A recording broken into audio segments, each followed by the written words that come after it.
ભાઈ handsome home છે ભાઈ, જોરદાર. જેટલા આપણા વરાજા છે જોરદાર તાળી થઈ જાય બધા માટે. વાહ ભાઈ, હવારના 4 વાગ્યાના અમારા વરાજા અને અમારી દુલ્હન બહેનો તમારી માટે ખાસ 4 વાગ્યાના મેકઅપ કરે છે અને અત્યારે તૈયાર થઈને તમારી સામે આવ્યા. ભાઈ જોરદાર તાળી થઈ જાય. આપણે તો ખાલી નાઈ ધોઈને ઘરેથી કપડા પહેરીને નીકળી જાય, પણ આ લોકો સવારના 4 વાગ્યાના મહેનત કરે છે આપણા માટે.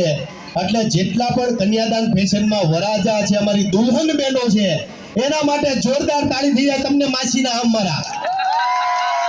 ક્યાં વાત. વાહ.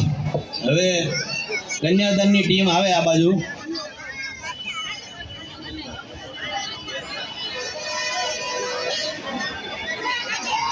ઓલી બસુને જવા દો ધીમે ધીમે, આરામથી. અરે હોન ઓછા મારો, બસ વાળાઓ તમે ઘરના છો, જવા દો ધીમે ધીમે. આ રિક્ષા વાળા ભાઈ ને જવા દો. હામ હામા છે, બોલો ક્યાં જવું આપણે? ભાઈ થોડીક જગ્યા કરો બેયને. વાહ. હવે એક મહત્વની વાત સાંભળો. ઉત્તર પ્રદેશમાં તમે જાઓ તો ઉત્તર પ્રદેશ વાળાને પૂછવામાં આવે કે તમે ખાવામાં કયું તેલ વાપરો, એટલે તરત કે કયું? સરસોનું તેલ. તમે દક્ષિણ ભારતમાં જાઓ, ગોવા છે, તમિલનાડુ છે, આંધ્રપ્રદેશ છે, કેરળ છે, ત્યાં પૂછવામાં આવે કે ખાવામાં કયું તેલ વાપરો, એટલે તરત કે ભાઈ નારિયેળનું તેલ વાપરી. અને ગુજરાતમાં તો પૂછવાની વાત જ ન આવે, ભલું તેલ ખાઈ લઈએ આપણે. કપાસિયા તેલ, સોયાબીનનું તેલ, મકાઈનું તેલ.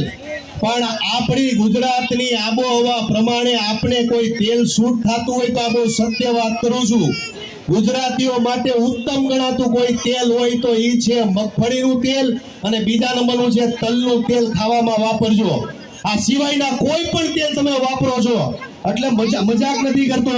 સાંધાના દુખાવા, વાના દુખાવા, પ્રોબ્લેમ થાય છે આ બધા ભળભળતા તેલ વાપરવામાં. એટલે ખજૂરભાઈ એનું પોતાનું બ્રાન્ડ લોન્ચ કર્યું છે, અન્નપૂર્ણા સિંગ તેલ.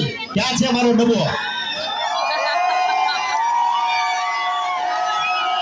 એટલે હવે તમે કન્યાદાનમાં કપડા લેવા આવો ને તો રસોઈયાનું આ પાછું કરજો મારું, હો મારા વાલાઓ.